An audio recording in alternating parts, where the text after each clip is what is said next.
poznato i zapisano, u boji na Kosovo polazili Lazarevi ratnici.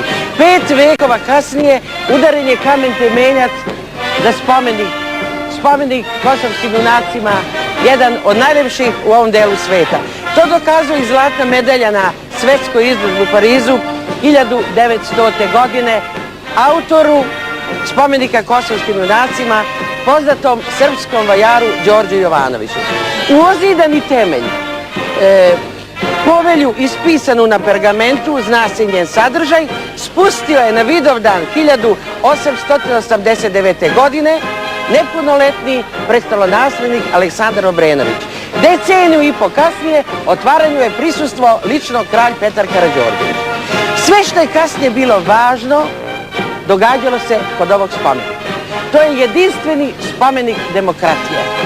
Kod ovog spomenika 1941. godine zarobljen je prvi nemački oficir na tlu Srbije. Ovo je Stara čaršija, najočuvaniji deo varoši Kruševačke.